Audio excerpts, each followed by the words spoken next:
Assalomu alaykum, hurmatli o'quvchilar. Bugungi mavzuyimiz seleksiya va biotexnologiya asoslari. Madaniy o'simliklarning kelib chiqish markazlari.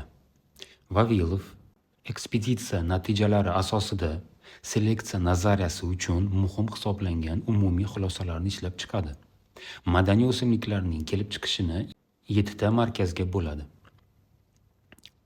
Demak, qaranglar, mana bu 7 ta markazlarni har birini nomini va u yerda uchraydigan o'simliklarni yodlab qolishingiz shart. DTM testlarida, sertifikat testlarida 100% tushadigan ma'lumotlar bular. Shunda, birinchisi Janubiy Osiyo tropik markazi.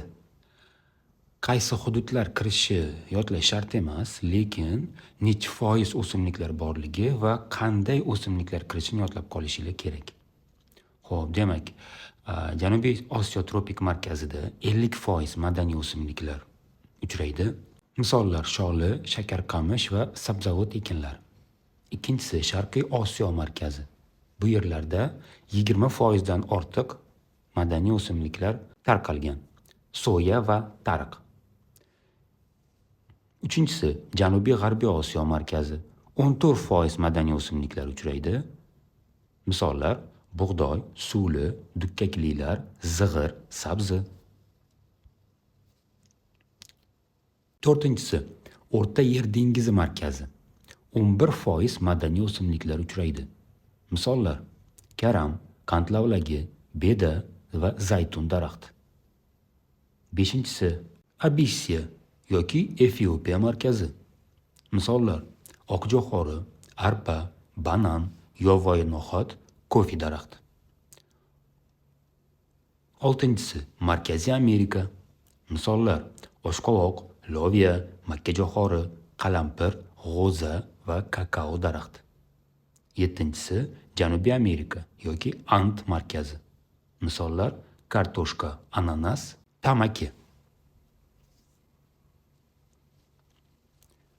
Seleksiyaning asosiy vazifasi odamlarning oziq-ovqat, estetik va texnik talablarini to'liq qondiruvchi yuqori mahsuldor hayvon zotlari, o'simlik navlari va mikroorganizmlar shtammlarini yaratishdan iboratdir. Zot yoki nav deb odam tomonidan sun'iy ravishda yaratilgan organizmlar populyatsiyasiga aytiladi. Zot hayvonlarga nisbatan, nav o'simliklarga nisbatan, shtamm esa mikroorganizmlarga nisbatan qo'llaniladi. Har bir zot va nav o'ziga xos xususiyatga, ya'ni reaksiya normasiga ega. Masalan, tovuqlarning oq likorn zoti ko'p tuxum beradi. Yashash sharoitlari va ozuqa bilan ta'minlanish yaxshilansa, tuxum berishi ortadi, ammo uning massasi amalda oshmaydi. Tanlash va duragaylash seleksiyaning asosiy usullaridir. Tanlashning ikkita shakli mavjud: yalpi va individual. Yalpi tanlash usuli o'simlikshunoslikda chetdan changlanuvchi o'simliklarga nisbatan qo'llaniladi. Bunday tanlashda ekinzordan faqat kerakli sifatga ega bo'lgan o'simliklar guruhi ajratib olinadi. Kelgusi yili bu o'simliklardan olingan urug'lar ekilib, o'simliklar orasidan ham ma'lum belgiga ega bo'lganlarini tanlab olish takrorlanadi.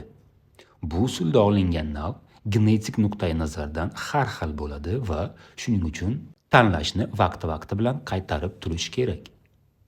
Ikkinchisi individual yoki yakka tanlash. Bu tanlashda ekinzordan qimmatli belgiga ega ayrim o'simliklar tanlanadi va ulardan yangi avlod olinadi. Yakka tanlash orqali toza liniyalarni genetik jihatdan bir xil organizmlar guruhi olinadi. Demak, yalpi tanlash usulida olingan nav genetik nuqtai nazardan har xil bo'ladi. Individual tanlash yoki yakka tanlash orqali olingan nav esa genetik jihatdan bir xil bo'ladi. Va undan keyingi farqi, yalpi tanlash usulida ko'proq o'simlik tanlab olinadi. Uning ichida ahamiyatga molik o'simlik turi ham va ahamiyatsiz o'simlik turi ham bo'lishi mumkin. Va shuning uchun ham aynan kerakli o'simlik navini ajratib olish uchun bu tanlash takrorlanib turishi kerak bo'ladi. Individual, ya'ni yakka tanlash usulida esa kamroq o'simlik turi ajratib olinadi, faqat ayrimlarigina olinadi. Shuning uchun ham ular genetik jihatdan bir xil bo'ladi.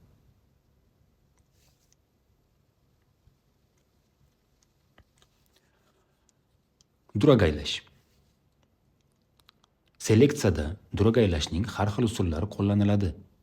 Birinchisi tur ichidagi duragaylash, ikkinchisi geografik uzoq formalarni duragaylash va uchinchisi genetik uzoq formalarni duragaylash. Duragaylash degani bu ikkita o'simlikni o'zaro chatishtirish degani. Xo'p, demak birinchisi tur ichidagi duragaylash o'simliklar seleksiyasida keng qo'llaniladi. Bunda bitta turga mansub o'simlik navlari o'zaro chatishtiriladi va natijada xuddi shu turga mansub bo'lgan o'simlik olinadi. Ikkinchisi geografik uzoq formalarni duragaylash. Bir turga mansub, lekin yer yuzasining turli joylaridan keltirilgan o'simliklar o'zaro chatishtiriladi bunda. Olingan duragaylarda o'zgaruvchanlik yuqori bo'lib, ular yashash sharoitiga tez moslashadi. Bu usul yordamida bug'doyning Saratov 29 navlari yaratilgan. Undan tashqari, akademik Sodiq Mirahmedov Meksikadan keltirilgan viltga chidamli yovvoyi g'o'za bilan O'zbekistonda yaratilgan viltga chidamsiz g'o'za navini o'zaro chatishtirib, viltga chidamli Toshkent 1, Toshkent 2 va Toshkent 3 navlarini yaratgan. Shunda qaranglar, geografik uzoq formalarni duragaylash degani bunda o'zaro bitta turga mansub bo'lgan organizmlar chatishtiriladi, lekin ularning uchrash joyi har xil bo'ladi. Ya'ni geografik jihatdan boshqa hududlarda uchrovchi bir turga mansub bo'lgan o'simliklar o'zaro chatishtiriladi. Mana bu geografik uzoq formalarni duragaylash deb ataladi. Keyingisi genetik uzoq formalarni duragaylash. Bunda endi har xil turga yoki har xil turkumga mansub o'simliklar chatishtiriladi. Bu usul orqali hozirgi zamon seleksiyasining erishgan yutuqlaridan biri duragaylarning turlar aro bepushtligini bartaraf qilish usulini ishlab chiqish bo'ldi. Dastlab bu usulni o'tgan asrning 20-yillarida rossiyalik olim Karpachenko karam bilan turpni chatishtirishda qo'llashga muvaffaq bo'ldi. Ularning mevasi ikki qismdan iborat bo'lib, yarmi karamga va yarmi turpga o'xshab qoldi. Keyinchalik esa bug'doy bilan bug'doyiq duragayini olishga muvaffaq bo'lindi. Bu duragay asosida bug'doyning yangi donli yem-xashak navi yaratildi. U bir mavsumda 3-4 marta o'rib olinadi va 300-450 sentner yashil massa beradi. Bir-biridan uzoq turlarni duragaylash yo'li bilan yana yangi donli va yem-xashakbob o'simlik bug'doy bilan javdar duragayi olindi. Bu duragay tritikali deb ataldi. Bug'doy va javdarning eng yaxshi xususiyatlarini to'plagan bu o'simlik yuqori hosildor, ko'p miqdorda yashil massa to'playdi va yuksak darajadagi oziqlik sifatiga ega. Sun'iy mutagenez usuli. Bu usul kuchli ta'sir etuvchi omillar ta'sirida o'simliklarda mutatsiyalar olish usuli hisoblanadi. Bu usulni qo'llash orqali akademiklar Nabijon Nazirov va O'stin Jalilovlar tomonidan g'o'zaning serhosil An-402, Samarqand 3 va Yulduz kabi navlari yaratilgan. Keyingi ma'lumotimiz bu geterozis.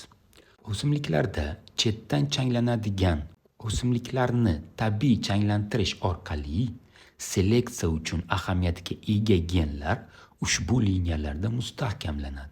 So'ngra olingan duragaylar chetdan changlantiriladi. Bu usul yordamida serhosil o'simliklar navlari chiqariladi. Bunda geterozis, ya'ni duragay kuchining samarasi namoyon bo'ladi. Geterozisning mohiyati shundan iboratki, birinchi avlod duragaylar ota-ona organizmga nisbatan hosildor, chidamli va yashovchan bo'ladi.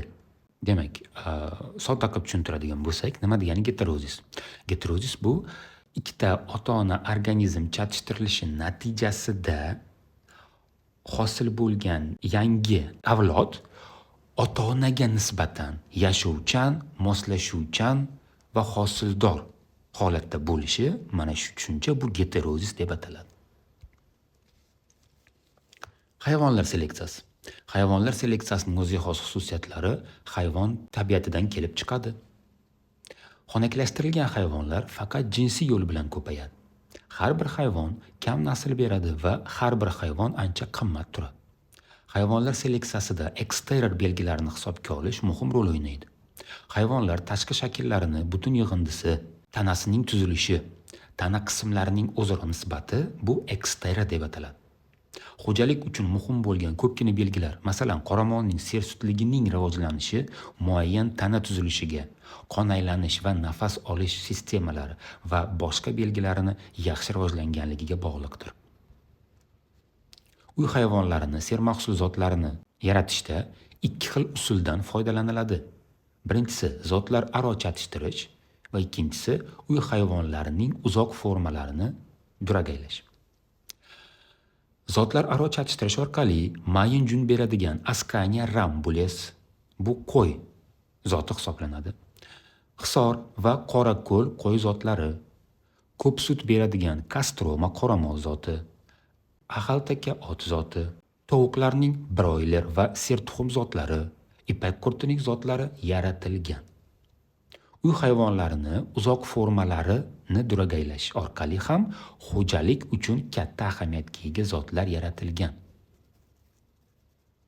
Ularga misol qilib mayin jun beradigan merinos qo'y zoti bilan yovvoyi qo'y arxarni chatishtirish orqali arxara merinos qo'y zoti. Baland tog'li hududlarda yashaydigan uy hayvoni qotos bilan qoramol chatishtirilib, duragaylar olingan. Demak, ikkinchi xil duragaylashda asosan uy hayvonlari bilan yovvoyi zotlar o'zaro chatishtiriladi. Buni mohiyati shunda. Seleksiya va biotexnologiya. Hozirgi vaqtda mikroorganizmlar faoliyatidan turli-tuman texnologik jarayonlarda keng foydalanilmoqda. Ular ishlab chiqaradigan fermentlardan foydalanish xalq xo'jaligining turli tarmoqlarida qo'llaniladi. Non pishirishda, pivo, vino, turli-tuman sut mahsulotlarini tayyorlashda mikroorganizmlar, zamburug'lar va bakteriyalarning fermentativ faoliyatidan foydalaniladi. Masalan, mikroorganizmlardan B2, B12 vitaminlarini olishda foydalaniladi. Yog'och qipiqlari yoki parafinda o'sadigan achitqi zamburug'lardan ozuqabop oksillar olinadi. Zamburug'lar tarkibida 60% gacha oksil moddasi to'planadi. Oksilga boy bu preparatni chorvachilikda qo'llash natijasida yiliga qo'shimcha ravishda 1 million tonnagacha go'sht yetishtirish mumkin. Mikrobiologik yo'l bilan olingan lizin aminokislotasidan 1 tonnasi hayvonlar ozuqasiga qo'shilsa, o'nlab tonna hayvonlar ozuqasini tejab qolish mumkin. Inson uchun zarur bo'lgan mahsulotlarni tirik hujayralardan yoki ular yordamida olish texnologiyasi biotexnologiya deb ataladi. Mikroorganizmlar metallurgiya sohasida ham faoliyat ko'rsatadi. Masalan, metallar biotexnologiyasida sulfit bakteriyalari minerallarni oksidlashi natijasida ko'pchilik rangli metallar va noyob elementlar eritmalar tarkibiga o'tadi. Bu usul yordamida dunyo miqyosida bir necha ming tonna mis olinadi. Bakteriyalar faoliyati yordamida rudalardan uran, oltin va kumush kabilar ajratib olinib, zararli elementlar, mishiyak kabilar zararsizlantiriladi. Olimlar bakteriya hujayrasiga ma'lum genlarni, shu jumladan odam genini ham kiritish usullarini ishlab chiqdilar. Bu usullar gen muhandisligi deb ataladi. Bakteriya hujayrasi o'ziga yot bo'lgan gen asosida ko'p miqdorda oksillarni sintez qiladi. Hozirgi kunda shu yo'l bilan viruslar ko'payishini to'xtatuvchi interferon oksilini, qonda glyukozaning miqdorini nazorat qiluvchi insulin oksilini olishmoqda. Olimlarimiz Muzaffarov, Mavloniy, Asqarova, Xolmurodov va boshqalar mikrobiologiya fanining rivojlanishiga katta hissa qo'shdilar. Muzaffarov va uning shogirdlari xlorella suvutidan chorva mollarining mahsuldorligini oshirishda va bir qator suvutlaridan ifloslangan suv havzalarini tozalashda keng miqyosda foydalanishni yo'lga qo'ydilar. Mavloniy bir qator achitqi zamburug'larni o'rganib, ularni novvoychilik, chorvachilik va boshqa sohalar uchun achitqilar tayyorlash texnologiyalarini yaratdi. Xo'p, mana bu olimlarni ham yodlab qolinglar va qaysi olimlar qaysi fanga hissa qo'shganliklari bo'yicha. Zokirov va Muzaffarov botanika faniga, Zohidov, Muhammadiyev va Azimovlar zoologiya fani bo'yicha, To'raqulov va Toshmuhamedovlar biokimyo va endokrinologiya sohasi bo'yicha, Hamidov hujayra va hujayra injeneriyasi, Zufarov hujayraning kimyoviy tarkibi bo'yicha, Mirahmedov, Nazirov va Jalilovlar seleksiya sohasida, Musayev va Abdukarimov genetika sohasida, Abdurahmonov, Muhammedov va Odilovalar genetik injeneriya va biotexnologiya bo'yicha. Tojiboyev O'zbekiston florasini o'rganish sohasida katta ilmiy tadqiqot ishlarini olib bormoqda va Allanazarova O'zbekiston va MDH davlatlari o'simliklar qoplamini tarqalish qonuniyatlariga asoslanib geobotanik xaritasini tuzgan.